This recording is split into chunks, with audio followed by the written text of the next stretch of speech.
सभी साधकों का सुबह के ध्यान सत्र में हार्दिक स्वागत है। चित्त सहस्रार पे रख के सामूहिक बंधन लेते हैं।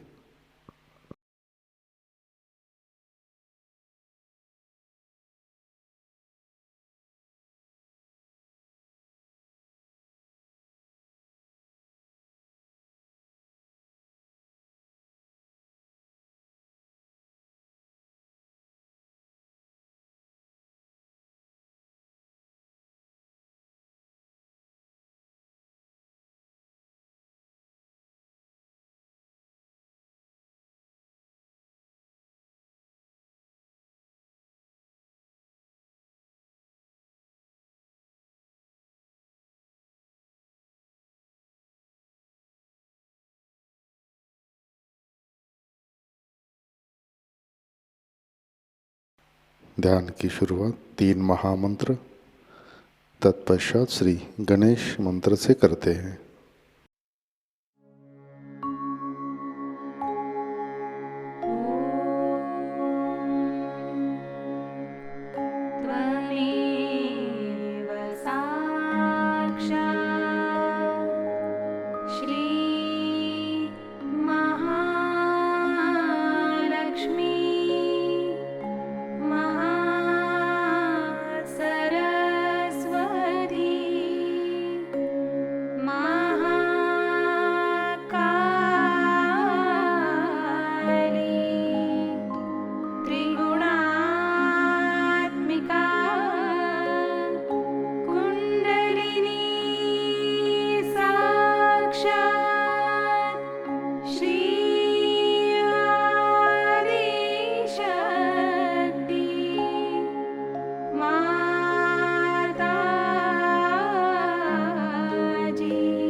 परम पूज्य श्री माता जी कृपावंत होकर आप हमारे सहस्रार पर विराजिए।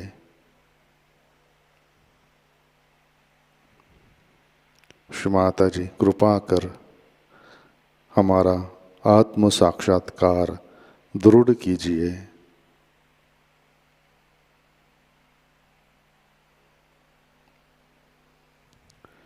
श्री माता जी हम सब अपना अहंकार और प्रति अहंकार आपके श्री चरणों पर समर्पित करते हैं। कृपावंत होकर आप हमें निर्विचारिता प्रदान कीजिए।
इंग्लैंड में एक कवि हो गया।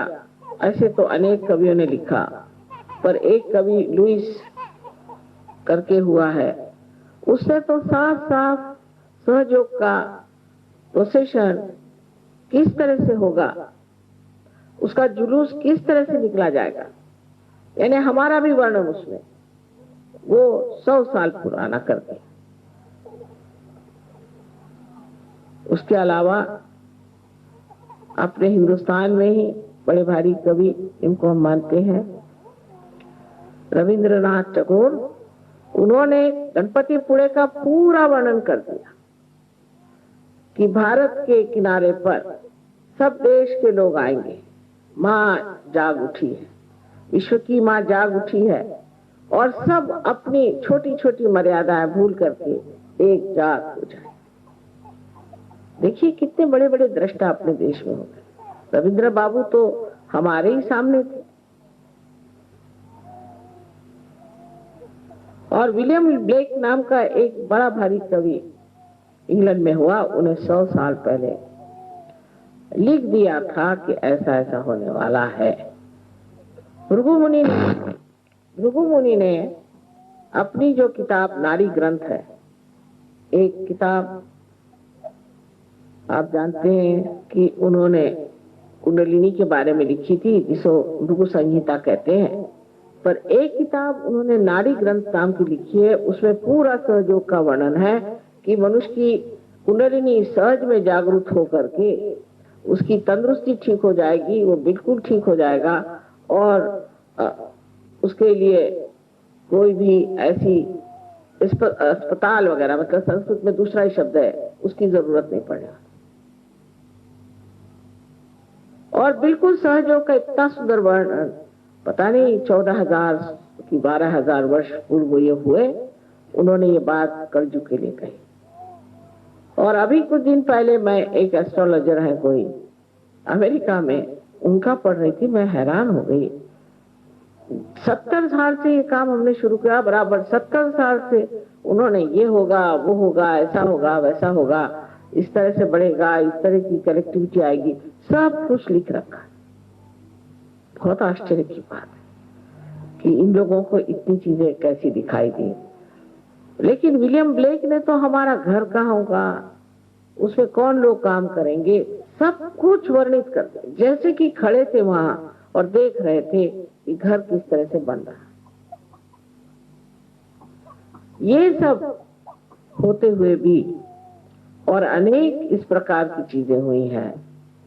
आप लोगों को कभी मौका होगा तो आप देखिएगा कि ऐसे फोटो आए हैं कि जहां हमारे हृदय पे ही सूर्य है, हमारे हाथ पे सूर्य है, पांव पे चांद है, पीछे में चांद सूरज है, तरह तरह के प्रकाश सब से निकल रहे हैं और चारों तरफ प्रकाश है। कहीं हम बैठे हुए हैं तो उसकी जगह सिर्फ चैतन्य ही चैतन्य। इस तरह के अनेक फोटोग्राफ्स आपके आजकल के कैमरा में आ रहे हैं। उसको जरूरी नहीं कि कोई बड़ा महंगा कैमरा हो या कोई बड़े पहुंचे हुए फोटोग्राफर हो, सर्वसाधारण एक कोई छोटा सा बच्चा खींच लेता है, उसके इसमें आ जाता है। कोई एक छोटा सा एक विद्यार्थी कुछ खींच लेता है, उसकी फोटोग्राफ, उसके पास फोटोग्राफ आ जाता है। तो इस तरह की बहुत सी पहचानें आज मानव के लिए सहयोग में है।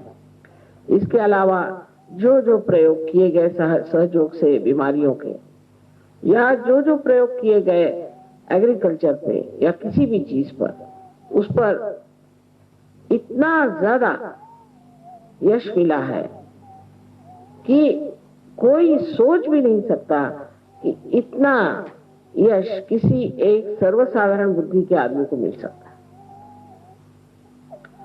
इसका मतलब एक तो है कि हमारे अंदर कुछ तो भी अज्ञान से ढका हुआ था जो खोलना पड़ा।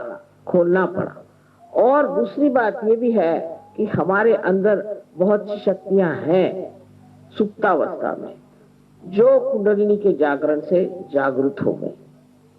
आज आपको मैं यही बताना चाहती हूं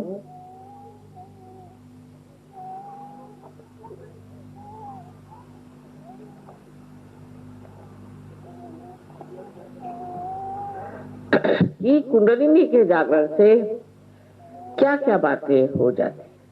पूरा तो बता नहीं पाऊंगी, उसके लिए तो एक ग्रंथ लिखना होगा, पर आपको थोड़ा थोड़ा समझा। कुंडलिनी के जागरण से सर्वप्रथम हमारी तंदुरुस्ती ठीक हो जाती है, हमें स्वास्थ्य मिल जाता है। कैसी भी बीमारी हो, मनुष्य स्वास्थ्यपूर्ण होता है, पर उसे ध्यान करना पड़ता है, उसे बार बार अपनी कुंडलिनी को सहस्त्रार से ब्रह्मरंध्र का छेदन करवाना पड़ता है। उस तरफ थोड़ी सी मेहनत करनी पड़ती है। अगर उसने थोड़ी सी मेहनत की तो वो उस स्थिति को प्राप्त होता है जिसे हम निर्विकल्प समाधि कहते हैं। पहले वो निर्विचार होता है, उसे कोई विचार नहीं आता। इसका मतलब ये नहीं कि विचार नहीं कर सकता, पर जब भी चाहे वो विचार कर सकता है और जब भी चाहे वो विचार नहीं करता। यानी जो हर समय पागल जैसे हम विचार करते ही रहते हैं, एक क्षण भी नहीं रुकते, वो सारे ही विचार हमारे ऊपर जो मंडराते रहते हैं, वो हट करके एक स्वच्छ आकाश सा हमारा हृदय और हमारा मस्तिष्क हो जाता है हल्का। फिर जब चाहे तब हम अपचार कर सकते हैं, जब न चाहे नहीं करते, और निर्विचार में शांत अपनी शांति में खड़े रहते।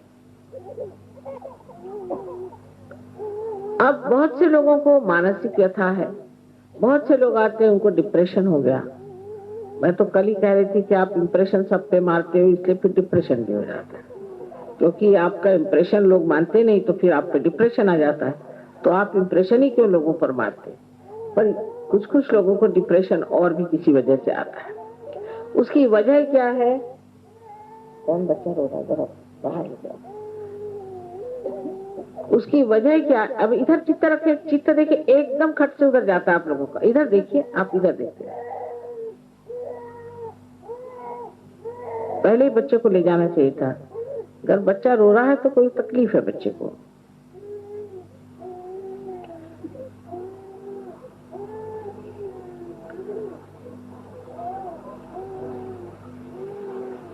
चित्त को जरा आप संयत रखें, क्योंकि जैसे जैसे हम बोल रहे हैं कुंडलिनी पर भी काम कर रहे हैं धीरे धीरे। तो सबसे पहले हमारी तंदुरुस्ती ठीक हो जाती है, और अगर उस पे हमने थोड़ा सा अभ्यास किया तो हमेशा के लिए हम ठीक हो जाते हैं। फिर हमें कोई भी बीमारी नहीं लग सकती। एक साहब ने मुझे कहा कि साहब उनको कैंसर हो गया था, उससे तो ठीक हो गया, अब उनको किडनी हो गई। तो मैंने कहा कि आप रोज ध्यान करते थे? तो उनका हंस के कहा हाँ मैं तो करता ही था। मैंने कहा यही तो है, आप हंस के कह रहे हैं, मतलब ये कि आपके लिए एक मजाक की चीज होगी ध्यान करना।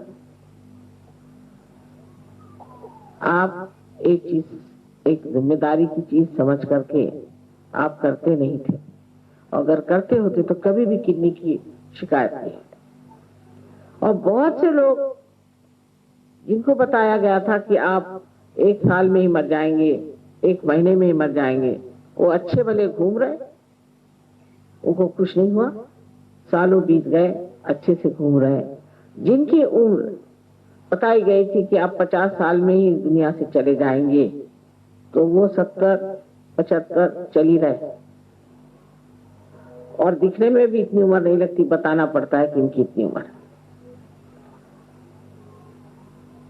जितना आप सहयोग में सहकार्य करेंगे, जितना आप दुनिया को प्रकाश देंगे, उतना ही आपको इससे लाभ होगा। आपसे पैसा तो लेना नहीं है, ना आप दे सकते हैं, आपसे कुछ भी नहीं चाहिए। सिर्फ ये चाहिए कि आप अपनी अंततक शुद्धि करें और सामूहिक रीति से मिल करके जहां भी आपका सेंटर हो वहां जाएं, और वहां जाकर के ध्यान धारणा करें। इतनी सी बात अगर इससे आपकी जिंदगी विशेष रूप से एक नया रूप धारण कर सकती है तो क्यों न की जाए। डॉक्टर नहीं चाहिए, दवाइयां नहीं चाहिए, कुछ नहीं चाहिए, आराम से आप रह सकते। एक खर्चा तो यही बचेगा। दूसरा खर्चा ऐसा बचा है कि जैसे मैंने कहा किसी को मानसिक क्लेश है।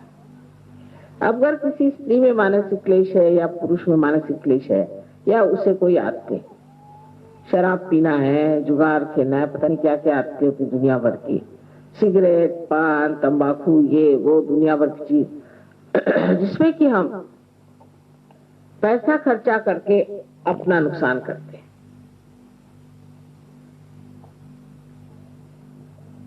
अपना नुकसान और अपने घर वालों का नुकसान, और उनके सामने कोई ध्येय भी नहीं रह जाता। ये सारी आदतें एक साथ छूट जाती, मानो कि कोई आदत ही नहीं रह जाती। जैसे बहुतों को आदत है सवेरे उठ के चाय पीने की, याद ही नहीं रहती चाय पी कि नहीं पी, भाई पी कि नहीं, पूछते हैं पता नहीं पी कि नहीं पी। नाश्ता किया, कहाँ किया नाश्ता, अच्छा चल जान दो, खाना ही खा लेंगे। फिर खाना खाते वक्त भी याद नहीं रहा खाना खाना है, तो 2 दिन ऐसे बीत जाते, पता नहीं चलता खाना खाया कि नहीं खाया और नाश्ता किया कि नहीं। अब ये कि हमें इस चीज का शौक है, हमें ये चीज अच्छी लगती। काफी लोग ऐसे होते हैं कि अब किसी को बेसन के लड्डू अच्छे लगते हैं, तो अब सब लोग उनके लिए बेसन के लड्डू लेके चले। क्यों भाई? उनको बेसन के लड्डू पसंद है।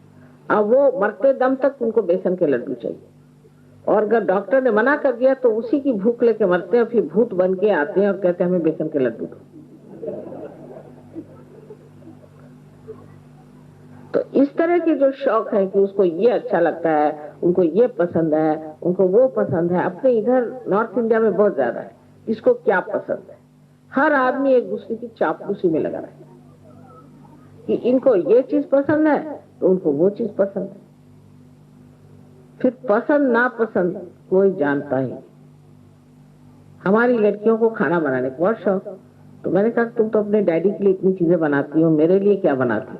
कहने मम्मी तुमको कौन सी चीज पसंद है, हमें तो पता ही नहीं, तुम्हें तो सभी चीज पसंद है और कोई चीज पसंद भी नहीं, जो मिले सो तुम खा लेती हो। तो मैंने कहा ये बात है भाई, हमें तो कुछ याद नहीं रहता हमें क्या चीज पसंद है। सो इस प्रकार अपनी पसंद और ये चीजें आते हैं। और जब तक आप अपने समाज में रहते हैं तो ऐसी बातें लोग करते हैं कि साहब मुझे तो बढ़िया घी खाए बगैर खाना ही नहीं आता, मतलब बड़े घमंड से कहे, और साहब मैं सुबह 2 सेर दूध पी सकता हूँ। अच्छा, और क्या क्या आप खा सकते हैं बताइए? जिसकी बड़ी घमंड से बताइए। और साहब मुझे तो बाथरूम ऐसा चाहिए कि चकाचक हो। कौन साफ करता है आपके यहाँ? मेरी बीवी। और खाना वो भी मेरी बीवी। आप क्या करते हैं? जी नहीं, मैं नौकरी करता हूँ सुबह शाम तक, और सिर्फ सिगरेट पीता हूँ, कभी शराब पीता हूँ और कभी इधर उधर जरा चला जाता हूँ, बस। सो ये सब बातें जाके मनुष्य अपनी उपादेयता, यूजफुलनेस को समझता है कि मैं क्या क्या कर सकता, अपने जीवन का कोई अर्थ नहीं। इसी तरह से हमारे यहाँ आदमी और औरत जीते हैं। अगर आप पार होने के बाद उन्हें देखें, लगता है कि पागल है क्या, इनके जीवन का कोई अर्थ है कि नहीं है।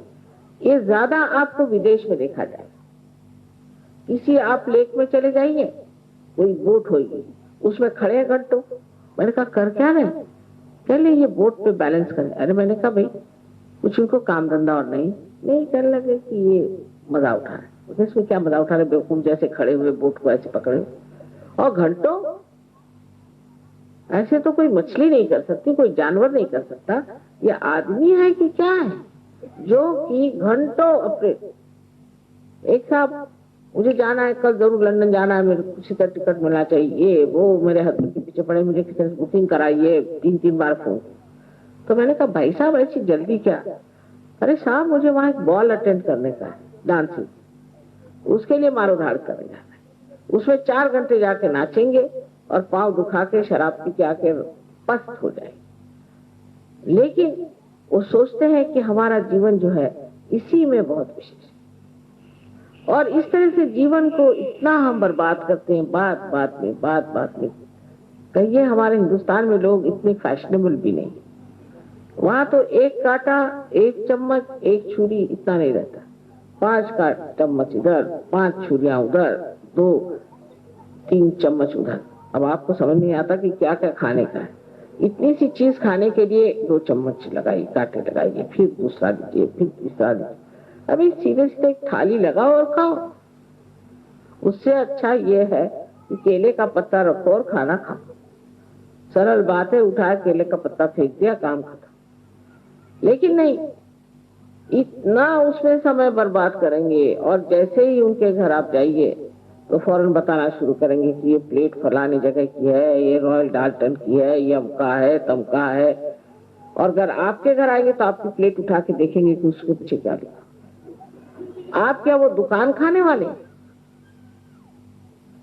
उसमें कौन सी कंपनी का बना हुआ ये देखेंगे कि ये बढ़िया कंपनी का बना है कि। ऐसी चीजों की गुलामी इंसान करता है कि कुछ पूछे नहीं, और उसमें इतनी ज्यादा शोबाजी और आपस में इतनी खींचातानी कंपटीशन की कुछ पूछे नहीं। इस तरह से मनुष्य अपना जीवन इतना बर्बाद कर देता है। आदमी लोगों का तो क्या कहने, वो तो आपसी रस्सी खींच में ही मारे जाते हैं। अरे भाई वो आदमी कैसे हायर हो गया, वो कैसे लोअर हो गया, उसका कैसा बड़ा हो गया, उसका कैसे छोटा हो गया। रात दिन उनको यही फिक्र लग रही कि मैं नौकरी में बढ़ कैसे जाऊं। लेकिन इतना भी बढ़ता गया, समाधान तो मैंने देखा नहीं। वो जब तक कब्र में नहीं जाता है, एक टांग उधर और एक टांग इधर, तब तक वो सोचता मेरा प्रमोशन हो जाना चाहिए। अब लास्ट प्रमोशन हो रहा है, लेकिन तो भी वही सोचता कि मेरा प्रमोशन करो। और औरतों को दूसरी चीज से फुर्सत नहीं। औरतों को यह है कि उसने ऐसे बाल बनाए तो मैं क्यों ना बनाऊं, उसने ऐसे जेवर बनाए तो मैं क्यों ना बनाऊं, उसका ऐसा है तो वैसे क्यों ना करूं। कभी मैंने ये नहीं देखा कि आपस में ये तुलना हो कि वो इतना भला मानुस है, इतना भला है, मैं क्यों ना भला हो। ऐसे मैंने किसी को नहीं सुना, आज तक नहीं सुना। सहयोग में है, सहयोग में है। सहयोग से बाहर कोई आदमी औरत ऐसा नहीं कहती कि वो इतनी अच्छी औरत है, इतनी भली औरत है, इतनी दाता है, इतनी मेहरबान है, मैं भी कुछ ऐसा हो जाऊं, मैं भी ऐसे कुछ करूं। ऐसी इच्छा मैंने किसी को करके देखा। और इस तरह से हम अपनी जिंदगी का अर्थ क्या निकालते हैं, उसका कोई मतलब ही नहीं लगता। इस जिंदगी को 4 चांद लगते हैं जब आप पार हो जाते हैं, क्योंकि आपके अंदर से शक्ति बहने लग गई। हाथ उठाइए, कुंडलिनी को उठा सकते हैं, दूसरों को आप पार करा सकते हैं, जीवन तक क्रिया आप कर सकते हैं, लोगों को इतना दान दे सकते हैं, और उसके लिए पैसा नहीं, कौड़ी नहीं, कुछ नहीं, आपके हाथ के इशारे पर कुंडलिनी चले। न जाने कितने लोगों को आप ठीक कर सकते हैं। एक आदमी न जाने क्या से क्या कर सकता है, जब बस वो सोच ले कि अब हम तो हो गए योगी पूरी तरह, और इस बात को अपने जीवन में पूरी तरह से उतारे और ठान ले कि हम तो योगी हैं और हमारी जात ही अलग हो, हमारा धर्म ही बिगड़ गया, हम तो दूसरे ही धर्म में आ गए। जब वो इस बात को ठान लेता है तो एक आदमी काफी है, सारे हिंदुस्तान को नचा सकता है। अगर मैं ही सब काम कर सकती थी तो मुझे क्या जरूरत थी इतने सहयोगियों को इकट्ठे करने की, दर बदर ठोकरे खाने की, हर जगह दौड़ दौड़ कर जाने की। काम तो आपसे होने वाला है। जैसे कि बिजली का स्रोत कहीं है, लेकिन यहाँ पर तो आपको दीप ही जलाने पड़ते हैं। वो स्रोत यहाँ लाने से फायदा क्या, उससे क्या लाइट होने वाली? ऐसे ही दीप चारों तरफ जलाने पड़ेंगे, तभी प्रकाश ठीक से होगा। इसी प्रकार आप लोग भी उसी एक स्रोत से प्रकाश पाने वाले दीपक है, और दीपक को चाहिए कि आप प्रकाश दें। उसके बाद भी आप रो रहे हैं कि मुझे ये चाहिए, मुझे अरे अब हो गया, अब दो, अब देने का काम। पहले लेते रहे, अब देना सीखो, और अपने गौरव को और अपने शक्ति को पहचानो कि आपके अंदर कितनी शक्ति है, आप क्या क्या कर सकते हैं। पर अब भी हम देखते हैं बहुत से लोग रोते ही करते हैं, माता जी मेरा ऐसा हुआ, माता जी मेरा वैसा हुआ। मैं कहती हूँ देखिए कैसे हो रहा है। कुछ लोगों की धड़ से इस समुद्र में गिर जाते हैं और भूल जाते हैं, और कुछ लोगों के अभी भी पत्थर जैसे भारी खड़े हुए रो रहे हैं। इसकी एक ही वजह है कि आप अभी तक समझे नहीं सहयोग का मतलब। आपने अपना भी मतलब नहीं जाना, आप समर्थ नहीं, अपने स्व का अर्थ आपने नहीं जाना, इसलिए ऐसी बात हो रही है। अच्छा, अब ये तो थोड़ी सी बाहर की बात हुई कि शारीरिक व्यथा ठीक होती है और मानसिक व्यथा ठीक होती है, और आप स्वतंत्र हो जाते हैं। स्वतंत्र का 2 अर्थ होता है। एक तो ये कि आप किसी भी आदत की गुलामी नहीं करते। आप कहिए तो जमीन पे सो जाए, आप कहिए तो नदी के किनारे सो जाए, आप कहिए तो रात भर जग ले, जो कहिए उसके लिए शरीर हमारा जो ये हमारा गुलाम है, हम इसके गुलाम नहीं। शरीर की गुलामी एकदम छूट जाता है। और जो रात दिन का चलता है कि अरे भाई मेरे तो पैर में दर्द है, मेरे तो सर में दर्द है, वो सारे दर्द अपना बोरिया बिस्तर बांध के कभी रफू चक्कर हो जाते हैं, और आप दूसरों का दर्द दूर करते हैं। अब आपके पास ये शक्ति आ जाती कि आप दूसरों का दर्द दूर। और स्वतंत्रता का दूसरा एक और अर्थ होता है कि स्व का तंत्र जानना। स्व माने आत्मा, और आत्मा का तंत्र जानना माने उसका मैकेनिज्म जानना, आत्मा का कार्य कैसे चलता है, उससे हम क्या क्या कार्य कर सकते हैं, जब आत्मा हमारे चित्त में आता है तो हमारे चित्त का क्या हाल होता है, ये सब चीज को जानना ही स्वधर्म को जानना है और स्वतंत्र को जानना है। ये भी हो जाता है।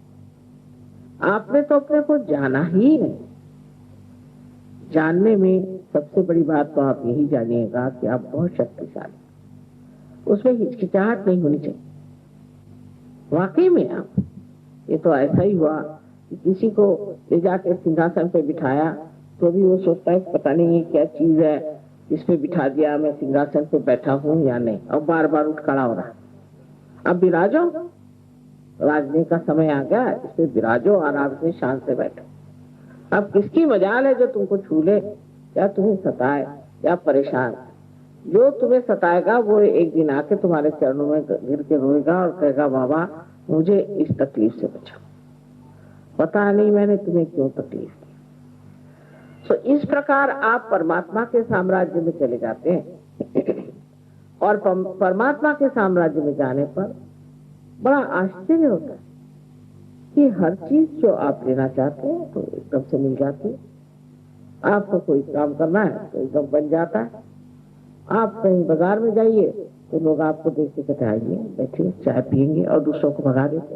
नहीं क्या बात नहीं, आपकी शक्ल से ही लग रहा है कि आप बड़े शरीफ आदमी हैं, शक्ल से ही लगने लगता। फिर आपका बोलना चालना इतना प्यारा मधुर हो जाता है, गुस्सा तो कभी का ही रफू चक्कर हो जाता है।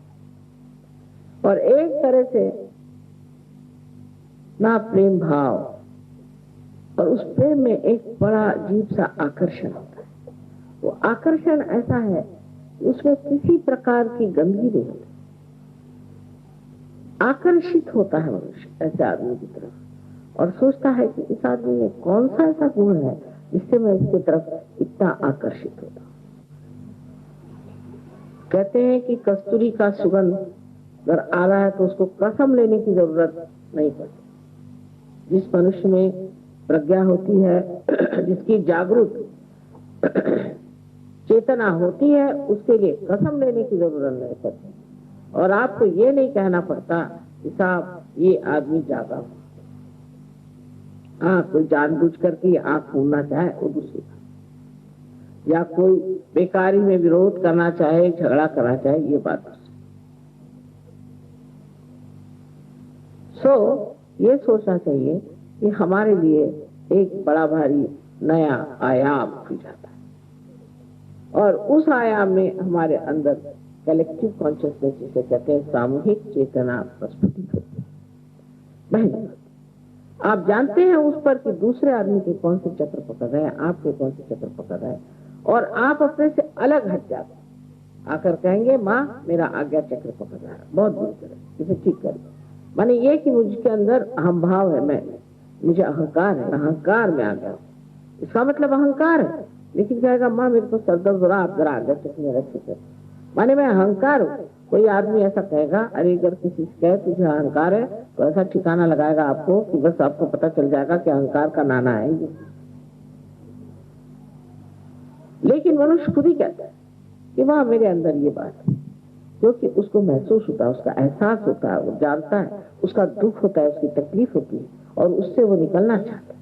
वो अपने ही को जानता है और अपना न्याय करता है। यही जिसको कहते हैं लास्ट जजमेंट की आखिरी न्याय का समय आ गया। अब आप ही अपना न्याय करें।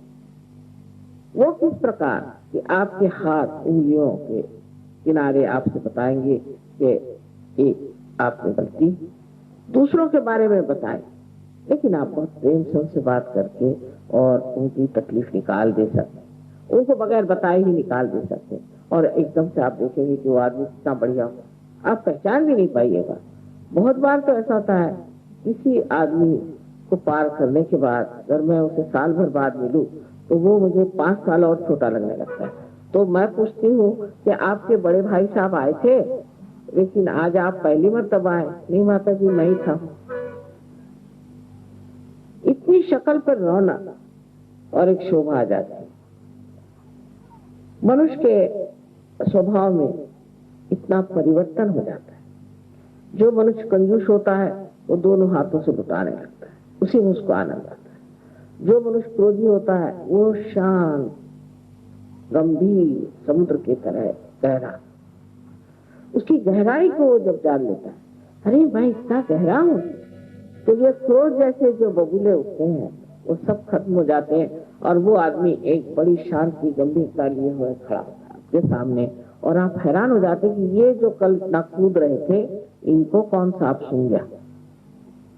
सांप नहीं सूंघा इसे, किसी डर से भय से नहीं कर रहे, लेकिन अपनी स्वतंत्रता में ये खड़े हुए हैं, अपनी शांति के किनारे। तो जिसे हम कहते हैं कि शांति शांति शांति, वो सब हमारे अंदर है। और जब वो सुरक्षा और वो शांति हमारे अंदर विराजती है, उसके प्रकाश में हम शांति में होते हैं।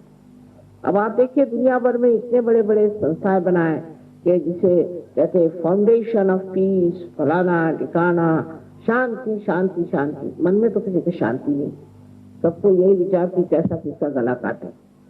और उसको क्या आप शांति बनाएगा जिसके हृदय में शांति नहीं है, वो काय का फाउंडेशन बना रहे हैं बेकार में झूठ मूठ का। तो इस प्रकार मनुष्य जिस छोटी चीजों पे जीता है, जिस छोटे तसल्लियों पे वो अपना आयुष्य बेकार व्यर्थ कर रहा है, वो तसल्लियां असल में असल होती है। एक छोटी सी बात कि आजकल पॉलिटिक्स में झगड़ा कि कम्युनिस्ट कौन है और कैपिटलिस्ट कौन। हम कहेंगे कि हम बड़े भारी कैपिटलिस्ट हैं, क्योंकि हमारे पास सारी शक्तियां हैं, इसलिए पास हमारे पास सारी संपत्ति है, तो हम सबसे बड़े कैपिटलिस्ट हैं। लेकिन हम सबसे बड़े कम्युनिस्ट भी हैं, क्योंकि वो बांटे बगैर मजा ही नहीं आता। जो धन संपत्ति हमारे पास में है और जो हमारे पास में शक्तियां, वो बांटे बगैर चैन नहीं आती। तो हमसे बढ़ के कोई कम्युनिस्ट है, हमसे बढ़ के कोई भी कैपिटलिस्ट। ऐसा ही आपका हो जाता है।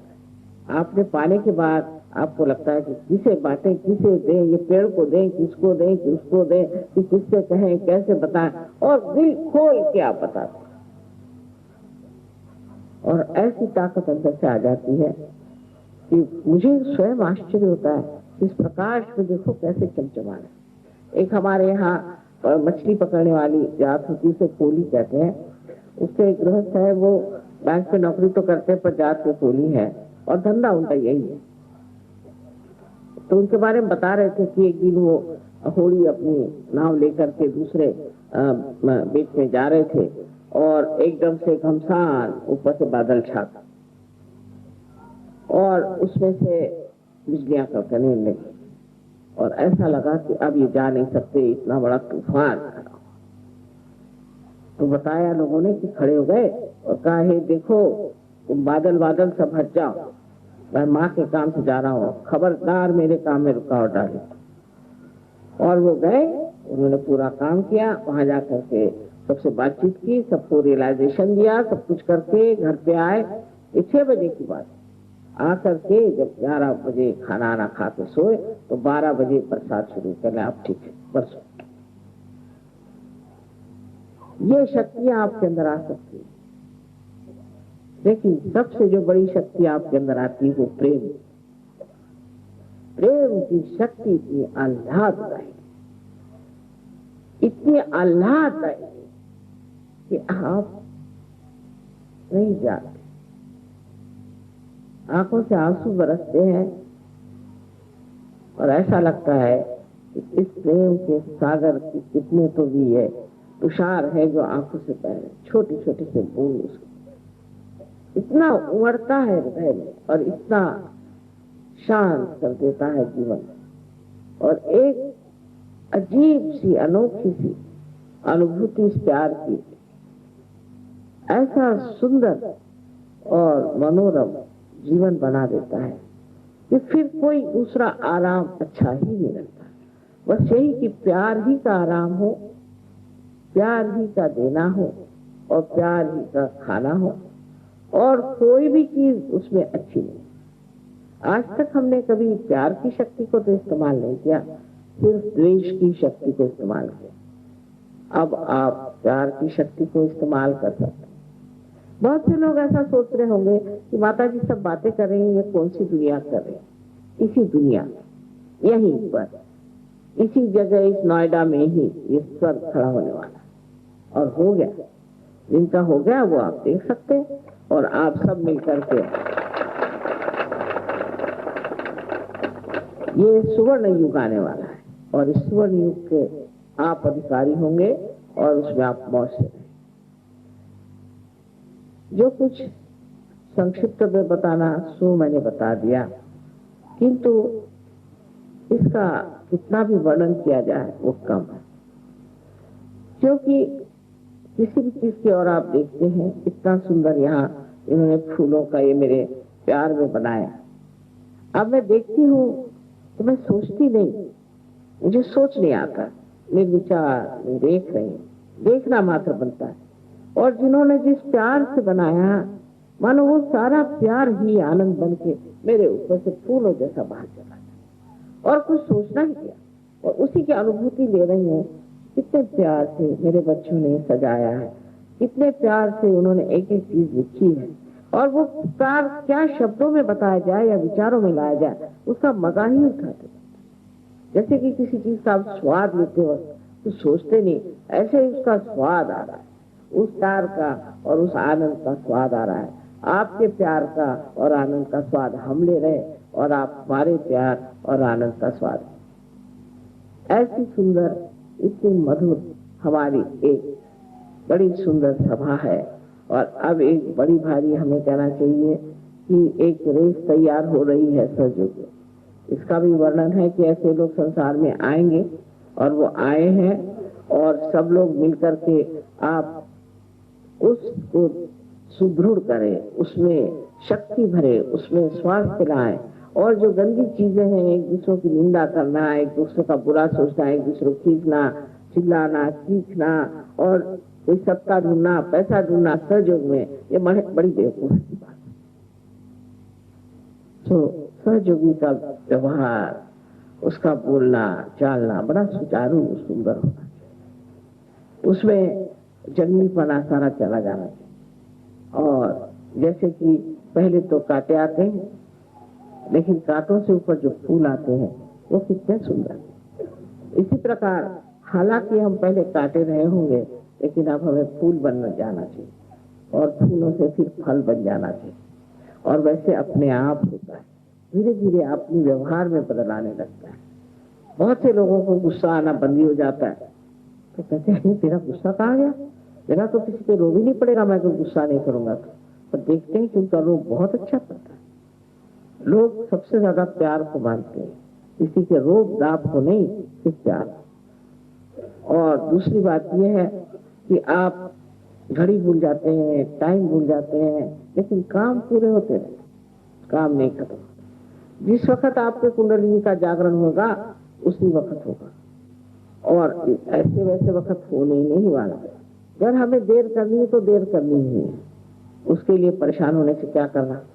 चलो वो भी बैठे, हम भी सोच रहे हैं कि बैठे होंगे सब लोग, हम भी उनका इंतजार कर रहे हैं, वो भी हमारा इंतजार में भी बड़ा मजा है। और फिर जिस वक्त होना है उसी वक्त होना है, उसके लिए परेशान होने की कौन सी बात है। आखिर हम और समय में भी क्या करते हैं, कौन सा विशेष काम कर रहे हैं। यहाँ कम से कम सब भाई बहन प्यार से बैठे हुए हैं, सब लोग इतने व्यवस्थित शांति से बैठे हुए हैं, इससे ज्यादा क्या चाहिए। ऐसा समागम आपको आश्चर्य होगा कि हर साल 70 शादियां होती हैं, 70-75 शादियां होती हैं गणपतिपुर में और 30 देशों के लोगों में आपस में शादी होती है। उसमें से 1-2 शादियां खराब होती है, ज्यादातर शादियां इतनी सुंदर हो जाती हैं और वहां ऐसा लगता है कि स्वर्ग खड़ा हो। इससे सब लोग सुंदर दिखाई देते हैं और देखने लायक चीज है सारी। आप लोग सब लोग गणपतिपुर आइए, वहाँ जैसा भी बन पड़ेगा हम लोग वहाँ इंतजाम करेंगे और जैसा भी रहना पड़े वहाँ मंडप वगैरह डाल देंगे, आराम से रहिए और सुख से रहें। वहाँ ये नहीं देखना चाहिए कि हमें कमरा कौन सा मिला और हमें पलंग कौन सा मिला और चद्दर कैसी बिछी। दिल्ली वालों को ये बड़ी परेशानी। दिल्ली वाले आते हैं तो बम्बई वाले भाग करके गांव में घुस जाते हैं कि बाबा हमको नहीं रहने का, हम नहीं रहना चाहते, क्योंकि ये हम कहीं हमें रहने भी नहीं देंगे और उल्टे उनको तो हर एक चीज चुपती है। वो हमारे यहाँ एक पेशवा थे बाजीराव, वो कटक तक से अटक से कटक तक बोलते थे, गए थे और उन्होंने एक मस्तानी नाम की औरत से शादी की वो कोई होगी, पंजाबी होगी, चाहे जाट होगी, चाहे कोई भी हो, तो वो इतनी नाजुक थी कि वो चलती थी तो कहते हैं कि उनके पैर तो मखमल से भी छिल जाते, इतनी नाजुक। और वहां तो महारानी हो चाहे कुछ है, हाथ में तलवार लेकर के और घोड़े पे बैठे, और इनकी तो कमर ही लचक जाती थी बात बात में। तो वो सब महारानियां देखती थी आकर करके कि ये कौन सी चीज है। तो एक जैसा कोई म्यूजियम में पक्षी रखा हो उस प्रकार उनका वर्णन है कि वो कहती थी मैं जब पान खाती हूँ तो पान की लाली भी मेरे अंदर से दिखाई देगी, और ऐसी नजाकत की नमूनी की कुछ पूछे। तो वो सोचते थे ये भगवान ने कोई ऐसी अजीब चीज बनाई होगी कि इस तरह की बेचारी के प्रति बहुत सहानुभूति थे कि क्या करे, बेचारी का शरीर ही ऐसा है, इसकी तो कमर ही लचक जाती है, इसको क्या करे बेचारे को। उनको बड़ी दया लगती, क्योंकि मराठी औरतें तो बड़ी, आप जानते मराठनों को एक से एक होती हैं। अगर आदमी अगर युद्ध से लौट आए तो उसकी गर्दन काट के रख देंगे, और नहीं तो ठीक है। अगर कोई भी आपने डरपोक पना किया कि फिर मराठी औरत भूत हो जाती। तो ये चीजें जो थी कि मेरा लड़का वहां गया और मेरा पति वहां गया, ये सब हमने कभी सुना नहीं। ये तो हम इधर आके सुनते हैं, अरे मेरा बच्चा इंग्लैंड चला गया, अरे मेरा बच्चा। वहाँ ये सब किसी को मालूम नहीं। इंग्लैंड जाना ही पड़ेगा, वहां पढ़ना पड़ेगा, देश का नाम बढ़ाना पड़ेगा, यही हम सब झांसी की रानियां। और उसी तरह से जीवन एक आदर्श रूप बनता रहा। पर अब पता नहीं, अब कुछ वहाँ सिंधी लोग आ गए हैं, पंजाबी भी आ गए हैं, तो अब थोड़े वहां पे कमरे टूटने लग गए। तो ये सब चीज छूट जाती, एक वीरता, एक शूरता, एक तरह का मार्गव जिसे कहते हैं, माने जो चीज हो कहते वक्त या करते वक्त एक तरह की सुचारू ये आ जाता है। पर अगर जरूरत पड़े तो झांसी की रानी बन सकते हैं, और जरूरत पड़े तो घर गृहस्थी की गृह लक्ष्मी भी बन सकते हैं। पुरुषों के लिए भी औरतों का मान करना, स्त्रियों का मान करना और ठीक से उनसे रखना, बच्चों का मान करना। तो जैसे कि यहाँ इधर मैंने देखा है, और एक जो बातें बतानी चाहिए कि आदमी लोगों को अपनी लड़की से बहुत प्यार है, लेकिन अपने बीवी से आश्चर्य की बात है। किसी से बताओ तो महाराष्ट्र के लोग विश्वास ही नहीं करेंगे कि अपने बीवी से नहीं, लड़की से ही ज्यादा प्यार है। वो बिटिया को क्या हुआ, बिटिया को ये दो, बिटिया को वो दो। ये पता नहीं किस चीज का असर है, तो पर्दे का है कि घूंघट का है कि पता नहीं किस चीज का असर है। अब ये चीज नहीं रह जाती। इसका जो है, इसका जो धर्म है वो निभाता है। पति है तो पति धर्म है, बाप है तो बाप का धर्म है, लड़का है तो उसके लिए पिता का धर्म है। सबका धर्म पूरे तरह से संतुलित तरीके से चलता है। ये नहीं कि मेरा बेटा, फिर उसकी बहू आई तो उसको मार मार के निकाला। अब वो भाई तुमसे कोई शादी करी उसने, उसकी बहू आई है, उसको रहने दो। ये सब चीजों का संतुलन आ जाता है, और महाराष्ट्र लोगों की जो गंदगी है वो भी निकल जाती है, क्योंकि बड़े अक्खड़ होते हैं। उनको किसी से ठीक से बात करना तो आती नहीं कभी।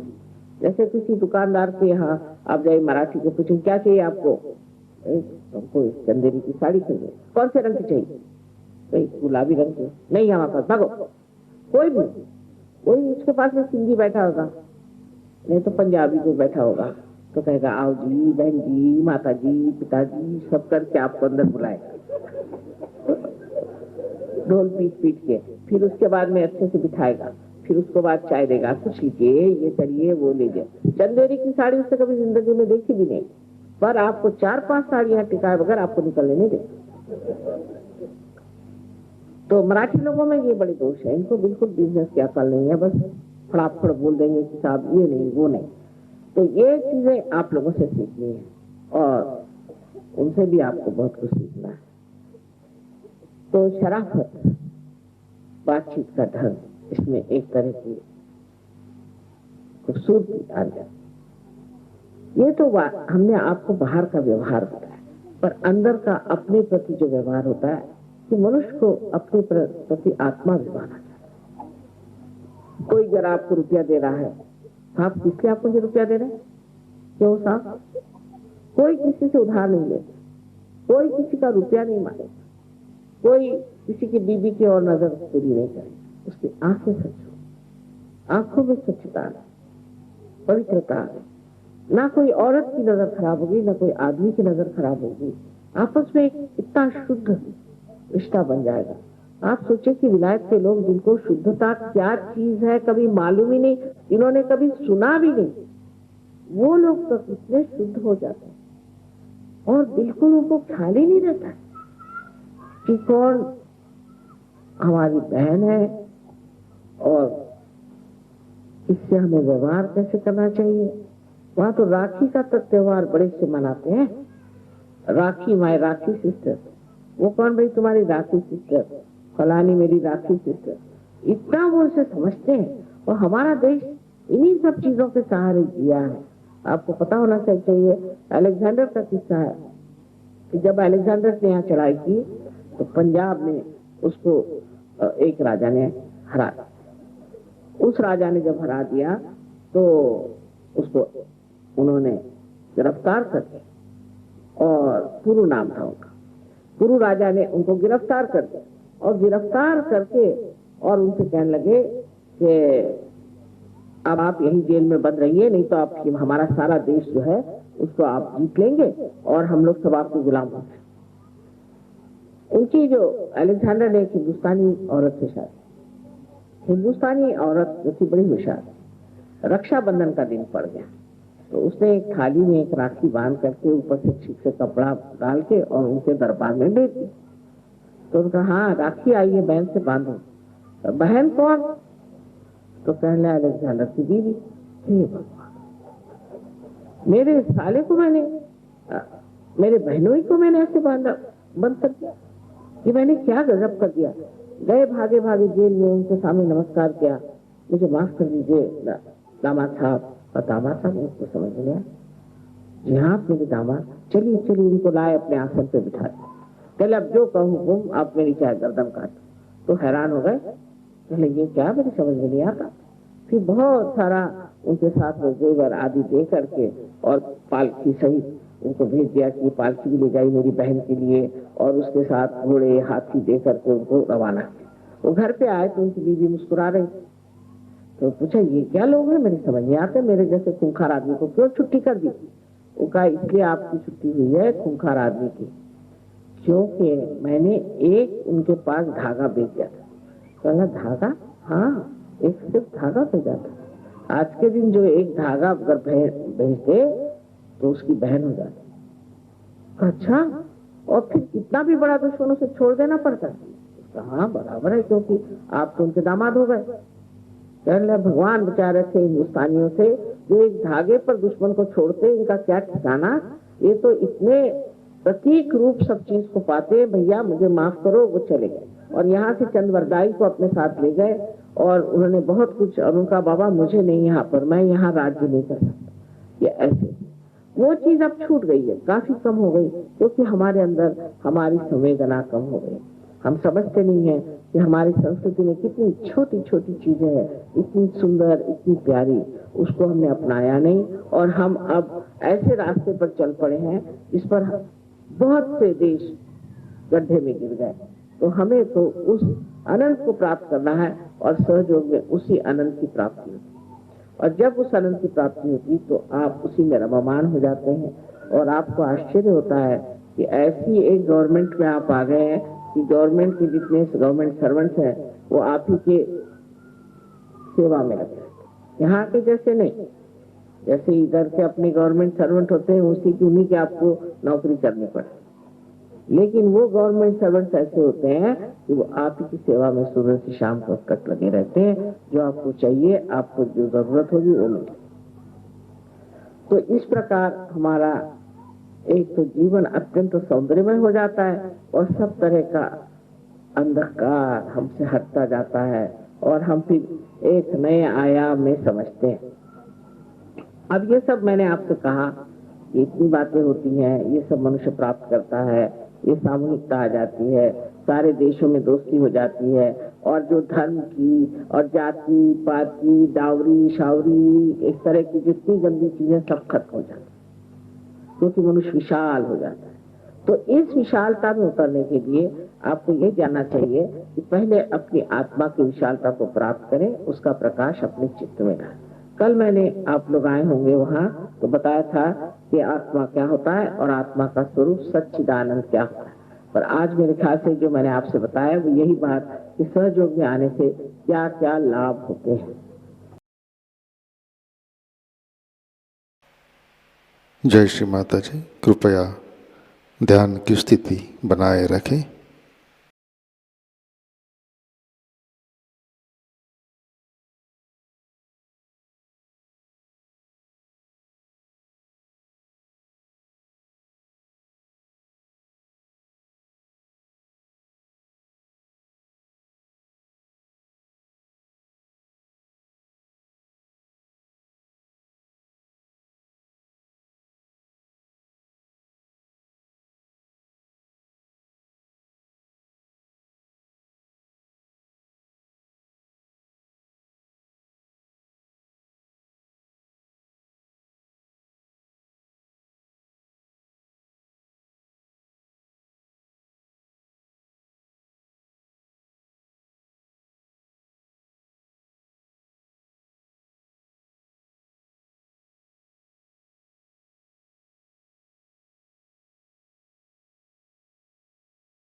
जय श्री माता जी।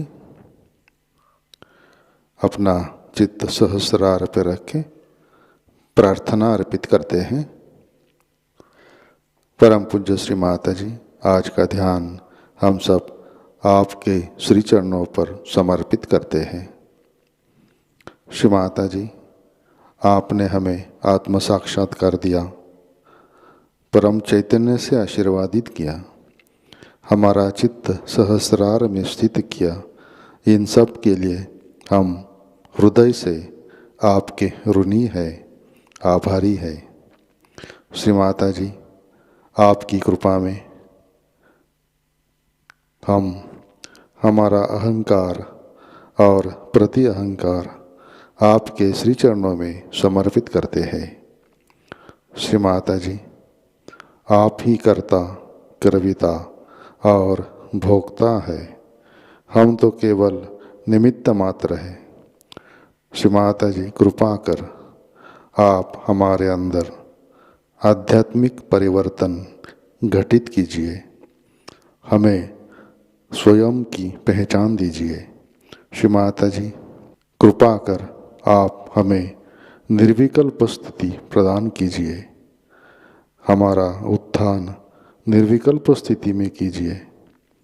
श्री माता जी, कृपा कर आप हमें विश्व निर्मल धर्म में प्रस्थापित कीजिए।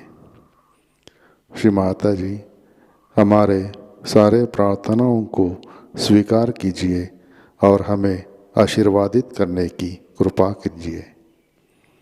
परम पूज्य श्री माता जी, आपके श्री चरणों पर हमारा कोटि कोटि नमन, कोटि कोटि नमन, अनंत कोटि नमन।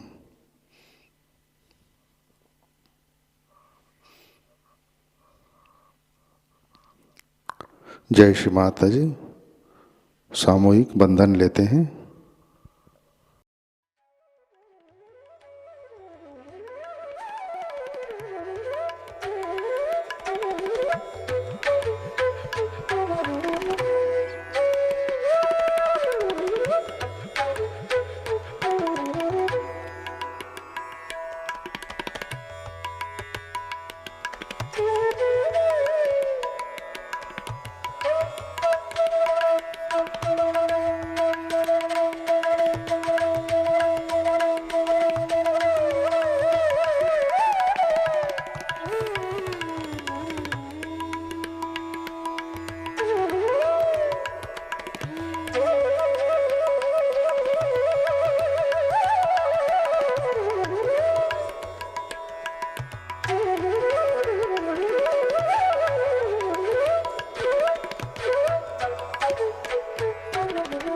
आज का ध्यान सत्र यहीं पे संपन्न होता है।